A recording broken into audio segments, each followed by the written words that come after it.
এরপরে যাই। এরপরে স্প্যান ট্যাগ। স্প্যান ট্যাগটা আসলে এখানে দেখানোর কিছু নাই। এখানে দেখানোর কিছু নাই বলতে এটা সিএসএস ক্লাসে আমরা দেখাবো, ঠিক আছে? স্প্যান ট্যাগটা এখানে কিছু বুঝবেন না এটা বললে আপনাদের মধ্যে একটা কিউরিওসিটি থাকতে পারে যে কেন বুঝবো না।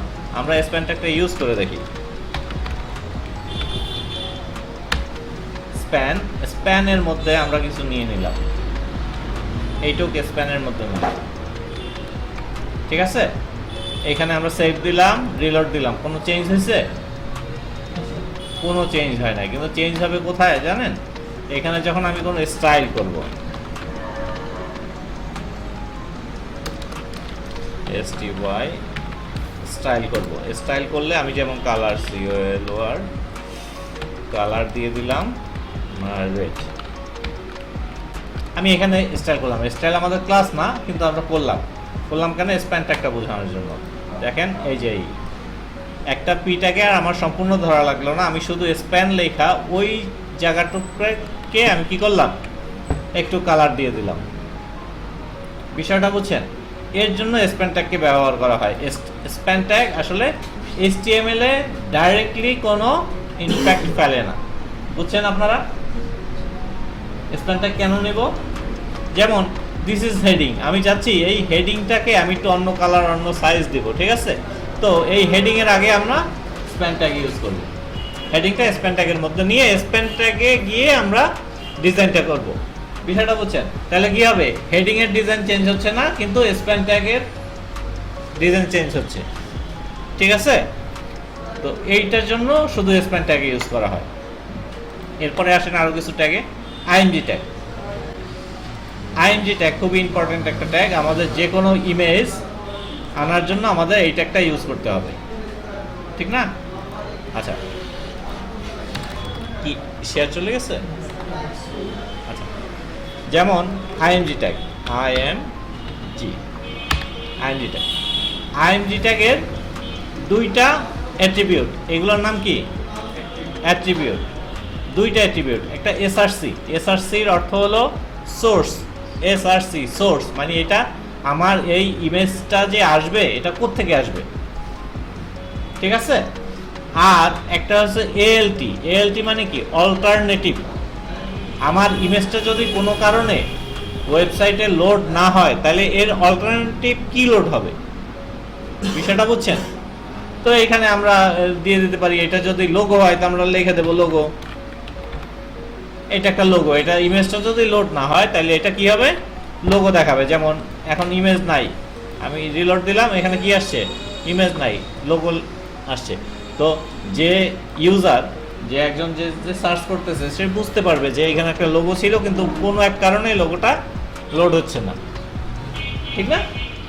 আচ্ছা, এই অল্টারনেটিভ এর জন্য ইউজ করা হয়। আর ওইখানে ওইটা ইউজ করা হয়, যেমন আমাদের এখানে কোনো ইমেজ আছে, IMG ফোল্ডারের মধ্যে ইমেজ নাই, তাহলে আমরা একটা ইমেজ আনি কোথাও থেকে।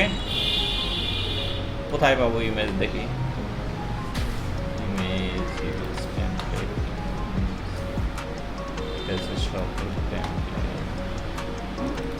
টোটো থেকে কিছু ইমেজ নিয়ে আসি।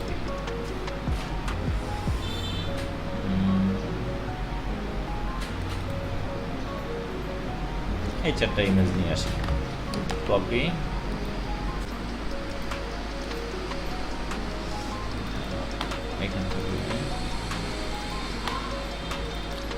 আমাদের ইমেজগুলো থাকবে কোথায়? এটা তো আমাদের ফোল্ডার নাকি? এই যে আমাদের ওয়েব ফোল্ডার না, এইটার মধ্যে আমাদের অ্যাসেটের মধ্যে ইমেজেসের মধ্যে আমাদের ইমেজগুলো থাকবে নাকি, ঠিক না? এখন আমরা ইমেজগুলো নিয়ে আসবো। তো কিভাবে আনবো? এই যে এসআরসির মধ্যে আমরা ইমেজের পাথটা লিখে দেব। পাথ মানে কোথায় আছে ইমেজটা, কোথায় আছে। তাহলে কোথায় আছে? অ্যাসেটস এর মধ্যে। তাহলে এই অ্যাসেটস নাকি, এটা কি আবার হ্যাং করলো কেন?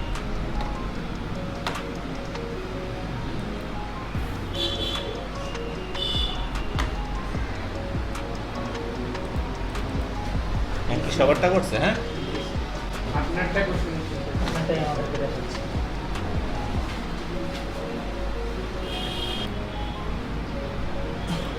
তো কি করতে হবে এখানে এসআরসি তে আমাদের পাথটা বলে দিতে হবে।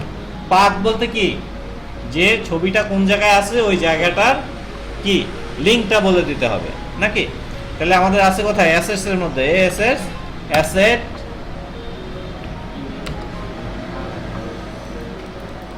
মানে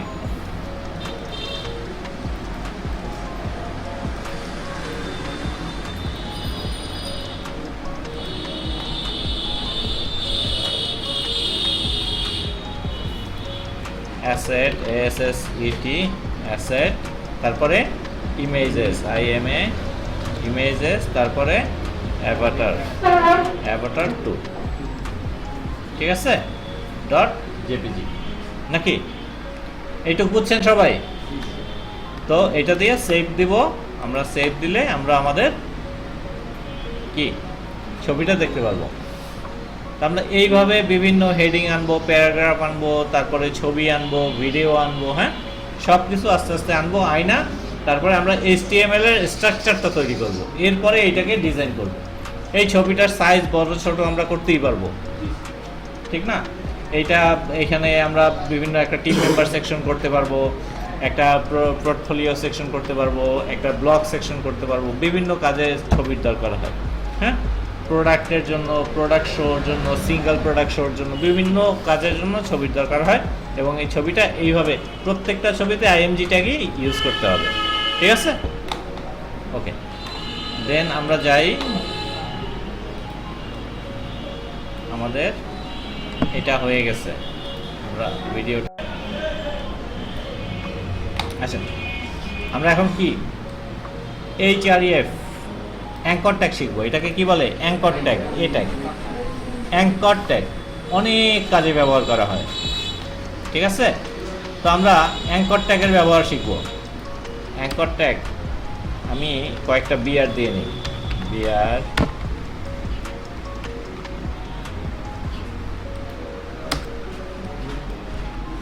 বিয়ার কেন দিচ্ছি আমি একটু বলি।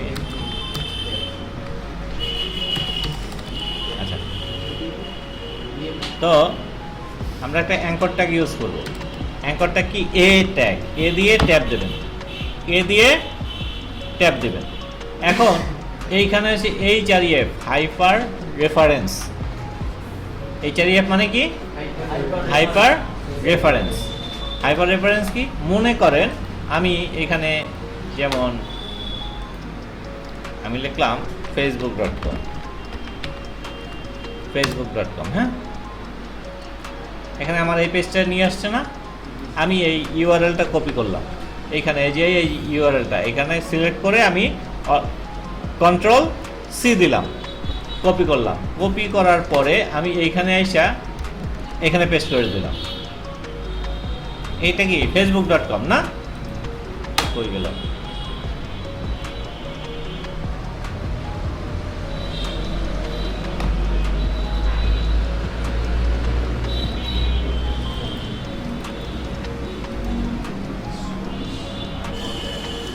চূড়ান্ত ডিস্টার্ব করতেছে, ঠিক আছে। কি করে দিলাম, এখানে লিখে দিলাম ফেসবুক, ফেসবুক লিখে দিলাম। এখন কি হবে বিষয়টা, আমরা সেভ করলাম, আমাদের ব্রাউজারে যাই, আমাদেরটা এইটা, এই যে যাওয়ার পরে এই যে দেখেন ফেসবুক লেখা আসছে, ফেসবুক আসছে। কিন্তু আমরা যদি ফেসবুকে ক্লিক করি, এটা কাইটা দিই, এখানে যদি ক্লিক করি তাহলে কি হবে, এটা দেখেন ফেসবুকে নিয়ে যাবে। মজার না, এই যে এখানে ক্লিক করছি আমাকে ফেসবুকে নিয়ে যেতেছে, হ্যাঁ। তারপরে আরো বিষয় আছে, যেমন আমার এখানে আরো একটা লিঙ্ক নেই, এটা কি কি কাজে ব্যবহার হয় আমি দেখাচ্ছি। যেমন লিঙ্ক নিলাম, এখানে আমাদের এই একটা হোম পেজ আছে না, হোম পেজ, হ্যাঁ। তাহলে আমরা এখানে যদি লিখি home.html, ওই সাজেশনে চলে আসছে, এখানে হোম লেখে আমরা সেভ করলাম। এইখানে যেমন হোমে আমরা গিয়ে লিখলাম, পি ট্যাগের মধ্যে লিখলাম বা H1 এর মধ্যে লিখলাম, H1 এর মধ্যে লিখলাম দিস ইজ হোম।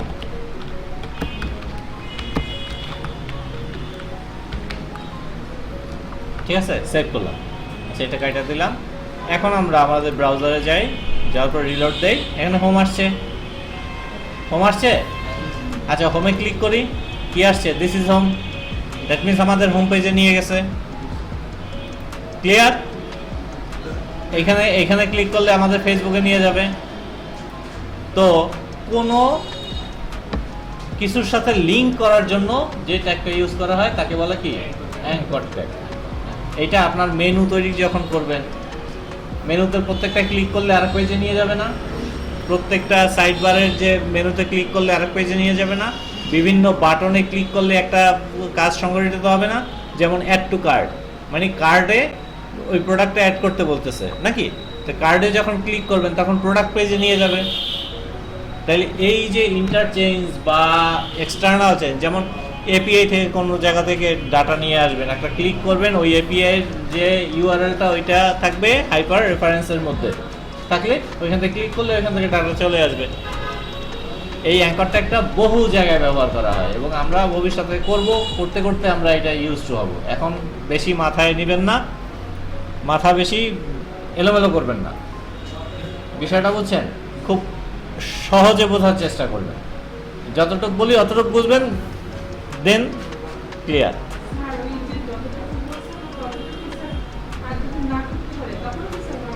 হ্যাঁ, না করতে পারলে ওই যে না করতে পারলে সলিউশন, আপনার সলিউশন দিব। হ্যাঁ, তখন এমনিতেই ঝামেলা হচ্ছে। হ্যাঁ হ্যাঁ হ্যাঁ, আপনি একদম এইভাবে নিউলি একদম শুরু থেকে কাজটা করেন, শুরু থেকে করেন, দেখবেন হয়ে যাবে। ঠিক আছে, তারপরে আপনি আর দেখি গ্রুপে অ্যাড করব সবাইকে। আচ্ছা, আমরা অ্যাঙ্কর ট্যাগ নিয়েছিলাম নাকি? অ্যাঙ্কর ট্যাগ কি বুঝছেন সবাই? হ্যাঁ, অ্যাঙ্কর ট্যাগের কাজটা কি এটা কি বুঝছেন? বুঝছেন? হ্যাঁ, না বুঝলে অবশ্যই বলবেন। হ্যাঁ, একটা লিঙ্ক তৈরি করা। এখানে একটা অ্যাঙ্কর ট্যাগের মধ্যে একটা HREF থাকে। HREF এর মধ্যে HREF মানে হাইপার রেফারেন্সটা এখানে দিতে হবে, একটা ইউআরএল অ্যাড্রেস দিতে হবে বা একটা যে কোনো একটা অ্যাড্রেস দিতে হবে, ইন্টারনাল আর এক্সটার্নাল। এক্সটার্নাল মানে যেটা অনলাইনে আছে ওইগুলো, আর ইন্টারনাল মানে আপনার ওই ওয়েবসাইটের মধ্যে বিভিন্ন পেজ থাকতে পারে, ওই পেজের নাম থাকতে পারে, ওই নামটা ওইখানে দিয়ে দিলে ও জাস্ট লিঙ্ক তৈরি করবে। ঠিক আছে, তো এইটা আমরা দেখলাম। এরপরে আমরা ইনপুট দেখব, খুবই মজার একটা বিষয়।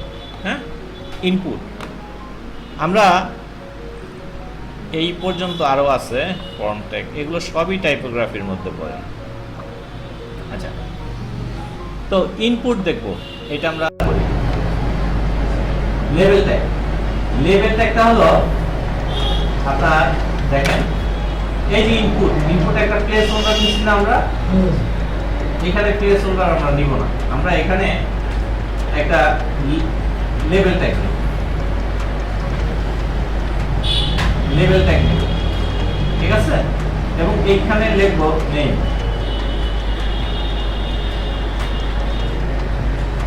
ঠিক আছে, দেখেন তো, দেখছেন কি হয়েছে? নেমটা বাইরে আসছে। আমরা যদি প্রতিটার মধ্যে যদি এরকম লেভেল ট্যাগ নেই তাহলে কি হবে? এখানে ইমেজ, ঠিক আছে, আবার এখানে এটার জন্য নিলাম, বাদ করছেন না স্যার? হ্যাঁ, বাদ করব, অনেকগুলোই বাদ করছি না, ওই যে নেইমিং করার পরে আচ্ছা, সমস্যা নেই, সেল না, এটা পাসওয়ার্ড, এটা পাসওয়ার্ড।